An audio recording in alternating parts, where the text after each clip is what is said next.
What is the difference between donkeys and horses?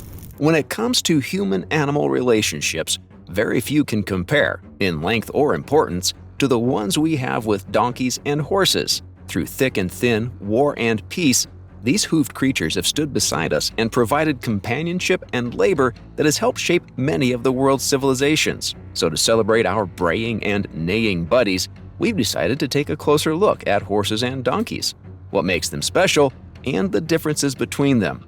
Saddle up and let's get started. Donkeys.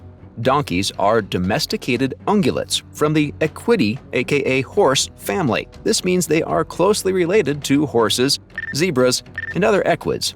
They are mainly work animals used as beasts of burden. Now, there are two classification camps when it comes to donkeys. The first school of thought regards donkeys as a stand-alone species, equus asinus. On the other side, some taxonomists regard domestic donkeys as a subspecies of the African wild ass, Equus africanus, their ancestor. As such, they refer to domestic donkeys as Equus africanus asinus. As you probably already know, the donkey is also known as an ass, a word that originated somewhere on the vast Eurasian continent. Female donkeys were called she-asses, but very few people use that these days. The word donkey also has debatable origins.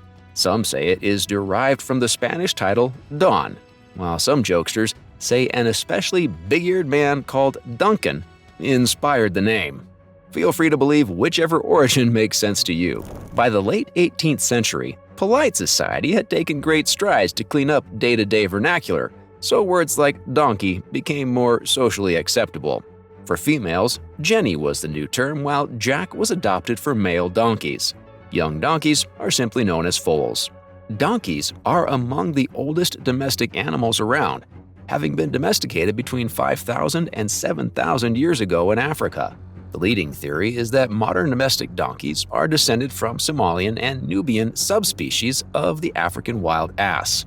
Donkeys were a more popular choice, even more than cattle, in their native Eastern and North Africa because of their extraordinary stamina and drought resistance. Additionally, donkeys don't require time off to chew cud like cows do, and this allowed the nomadic tribes that relied on them to save time and travel further. Donkeys were also crucial in ancient Egypt, quickly becoming the backbone of overland trade and travel in the desert. Back then, members of the royal families and nobility even adopted them as status symbols, with more donkeys signifying greater wealth and power.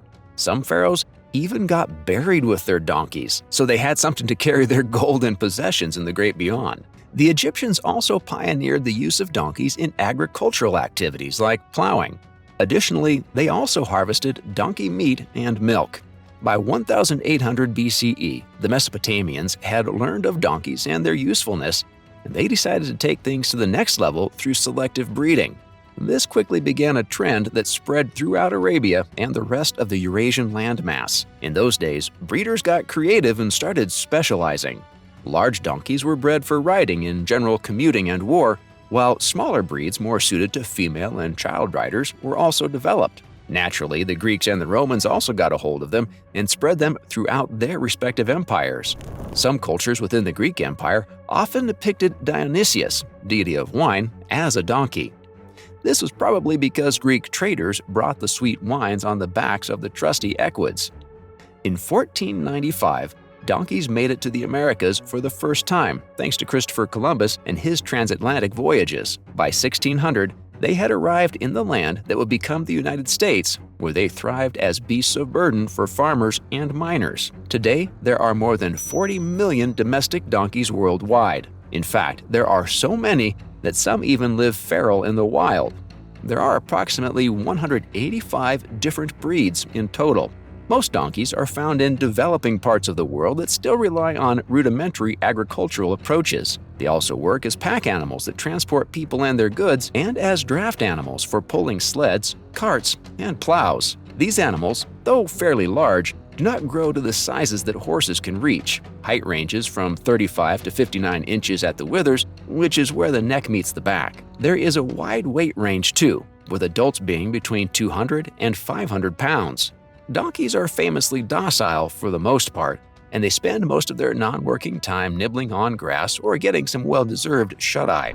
However, They can have an aggressive side too. They are known to bite and can stomp or kick with their formidable hooves. Some folks even harness this aggression and use donkeys for guard work. Believe it or not, a well-trained guard donkey can be just as effective as the meanest guard dogs out there. These days, donkeys are also being kept as pets by people with the space and resources to house and care for them. They are calm, sweet, and cute creatures that make great companions for both adults and kids.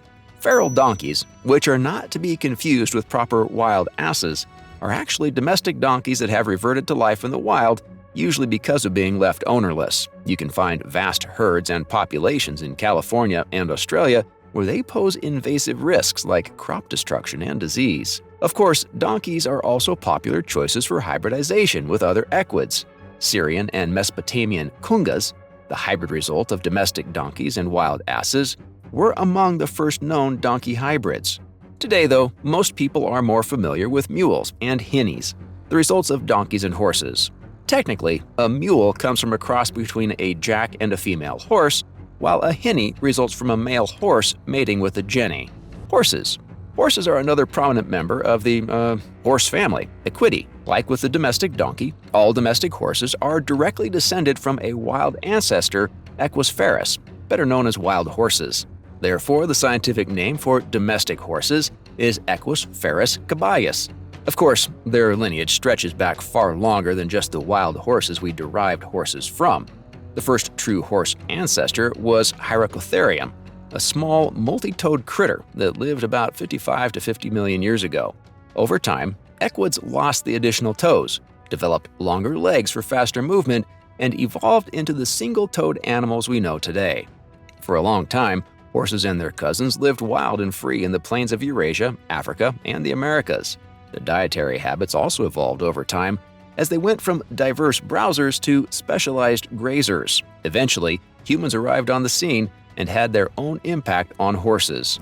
Many experts believe we began domesticating horses around 6,000 years ago in Central Asia, and this assertion is based on different paleological and archaeological evidence as well as modern DNA analysis technology. The same evidence shows that by 4,000 years ago, horses were widespread in Eurasia, including Western Europe.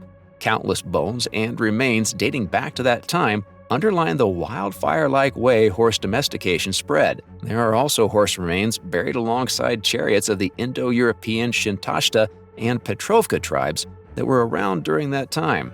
Today, there are about 300 breeds of domesticated horses. Horse breeding is a rather complicated affair, but the general rule is that form follows function. This means that certain breeds were and are bred for specific tasks. Some breeds, like heavy draft horses, were developed for brute strength and pulling power for hauling wagons and anything that needed pulling. Speed is another commonly selected trait. Fast horses were often bred for hunting, military scouting, and of course, horse racing. Other athletic traits used in breeding are balance, as seen in dressage horses, or leaping, which is seen in jumping horses. Then we have ponies, which are bred for horse shows or to be fluffy little pets. As you can see, horses are versatile beasts that excel at being ridden as pack or draft animals or as pets. They've also played important roles in war as cavalry or scouting mounts. It's fair to say that guys like Napoleon, Julius Caesar, and Genghis Khan wouldn't have gotten very far physically or historically without horsepower. In many parts of the world, especially the northern hemisphere, horses were the #1 mode of overland transport before the advent of trains and motor vehicles. American inventor and businessman Henry T. Ford is widely labeled as the man who killed horse-drawn carts and carriages that were ubiquitous in the US and Europe. Interestingly, the most common power unit used when discussing cars and other motorized vehicles is horsepower, which pretty much refers to the approximate power output of a single horse. So when Jeremy Clarkson says a Bugatti has 1,000 horsepower, he actually means the car generates a similar amount of power as 1,000 horses working in tandem. When it comes to size, horses vary greatly. The standard unit for measuring height is the hand, which is about 4 inches. Adult horses range from 14 to about 19 hands at the withers. Weight can be anywhere between 840 and 2,200 pounds. The biggest horse on record was a Shire horse called Mammoth, who stood at 21.5 hands and weighed 3,360 pounds. The smallest ever was Thumbelina, a miniature horse that stood at 4.1 hands and weighed 57 pounds. How are donkeys and horses different?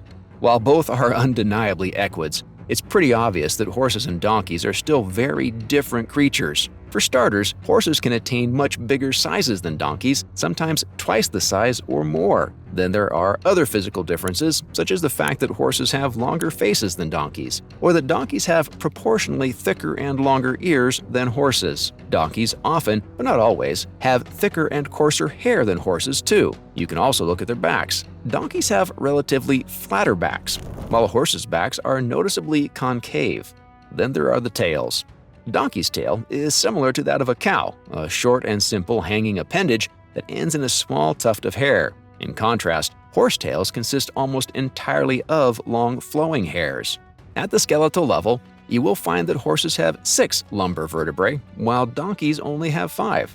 Then there's genetics. Horses have 64 chromosomes, while donkeys have 62.